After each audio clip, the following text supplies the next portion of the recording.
Hello and welcome back to the TruScore gaming channel. Today, we thought it would be fun to revisit Imandra on a new account. We've been using this account for our Quick Play series in which we focus on gathering all the vehicles and upgrades, and unlocking all garages and gateways on each map. We are currently working our way through each season in the order in which they were released. That brings us to where we are at today in Imandra, having just collected all the upgrades and vehicles on the Lake Cove map. By selling off some of the highway trucks that we found along the way, we have been able to purchase the International Loadstar 1700 and the Azov 64131 from the truck store. These are the two trucks we have elected to use on this campaign. Just doing the basics on the previous maps has gotten us to level 11. Not quite high enough to afford chain tires or off-road tires for these specific trucks. The Loadstar is fully upgraded aside from chain tires, but it does have the off-road OHD 2 tire package. So we are definitely up for a challenge, especially when we reach the ice road later on. Many will say, there are far better choices for trucks, especially if you play the seasons out of order and go after the best of class. But we are sticking to the seasons in the order in which they were released to experience the nostalgia of having played the game 4 years ago. The Azov is also fully upgraded aside from the tires, which are still the stock all-terrain tire package. Now with that out of the way, let's go over how to get to the Imandra Gateway. From the Lake Cove garage, this is one of the best routes to follow to get to the gateway. This route will keep you away from the danger zones on the frozen lake so that you don't end up sinking through the ice and getting stuck. It's important to bring along a minimum of 1 scout truck and 1 off-road or heavy-duty truck that has at least a sideboard bed and crane setup. Now that we've made it into Imandra, the first objective is to reach the airfield as there is a semi-tanker worth of fuel there. This is also where you unlock the TUZ Warthog. This is the best route to reach the area, but the trip will be difficult if it's your first time driving here. There are certain sections with deep mud that are concealed, boulders that can cause you to get stuck or flip over, and other obstacles that can ruin your day. Best advice is to learn the route and take it slow. You may have to recover all the way back to Lake Cove, but that's a part of the learning process. From the airfield, continue north towards the bridge while avoiding the boulders in the road.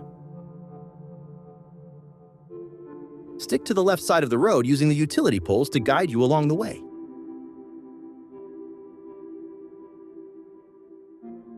Once you reach the broken bridge section, you'll need to detour to the right and under the bridge.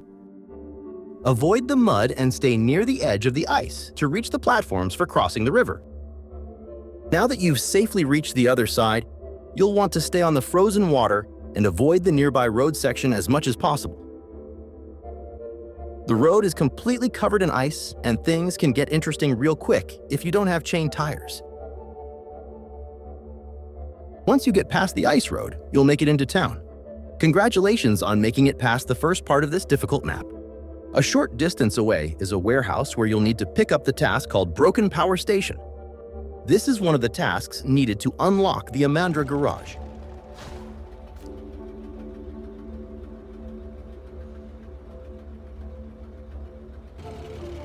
After picking up the task, keep following the road as directly next to the warehouse is the trailer store. Here is where you can purchase a fuel trailer to refuel and use as a temporary base.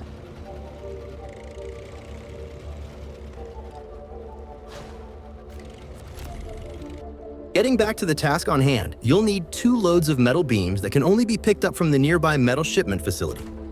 It is possible to overload the sideboard bed with 1 unpacked load on top of the other as long as you take it slow in low gear. On the way back to the trailer store, I selected to use the route closest to the lake as it is the shortest distance and has less obstacles than approaching it from the other end. The biggest challenge of this route is the uneven descent as you get closer to the lake. If you're skilled with the winch, you might make it without tipping, but we were not as lucky. On this section, it's crucial to counterbalance the load while going over uneven terrain. One wrong move will result in tipping over. Luckily, we did have a successful rescue from our scout vehicle to avoid having to recover back to the Lake Cove garage. Now that we are fueled up, we can begin to make our way to the substation. In short, the best route is to follow the road as far west as it can go.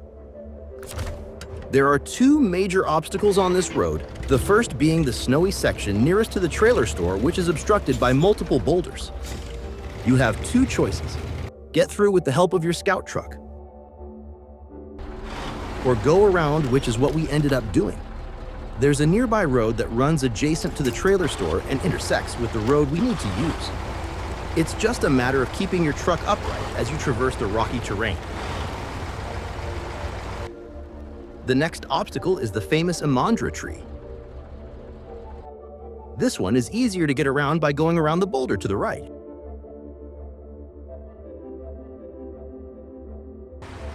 You'll eventually come across a task called Magnitude of 5, which can guide you to the general location of the substation.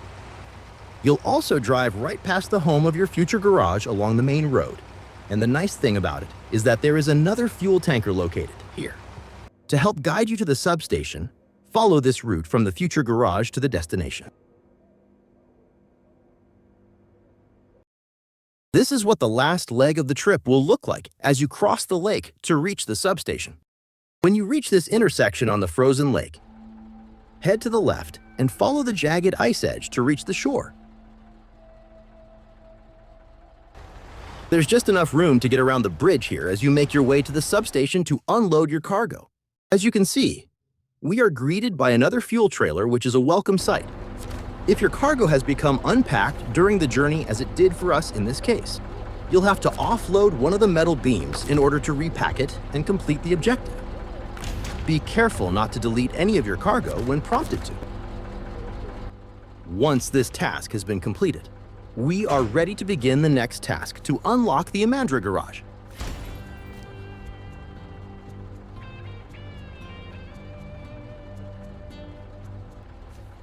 The final task is called repairing power lines and can be picked up next to the fuel trailer at the substation.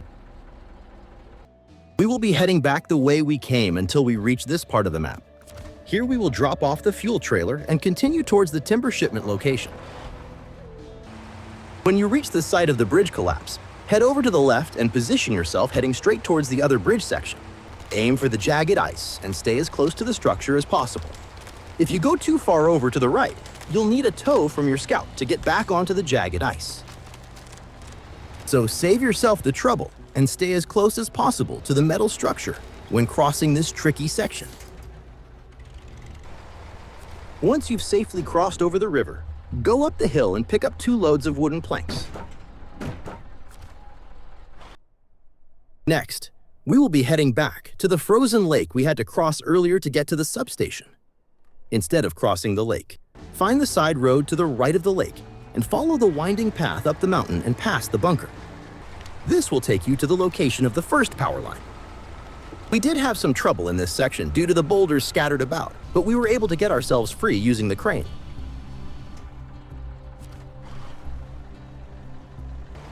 Once the load of wooden planks is delivered to this location, we can continue on to the final power line.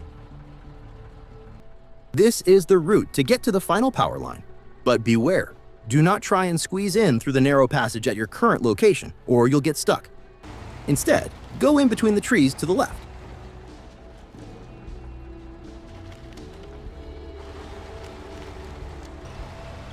There will be several pockets of deep snow, but nothing you can't overcome in low gear with differential lock engaged.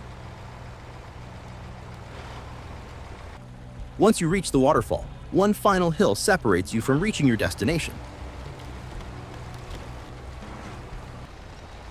It's rather steep, but there are more than enough winch points. Drop off the final load of wooden planks, and there's only one more thing to do, and that's visiting the actual garage to unlock it. I hope you enjoyed the video. I'll be uploading more SnowRunner videos soon. Thanks for watching.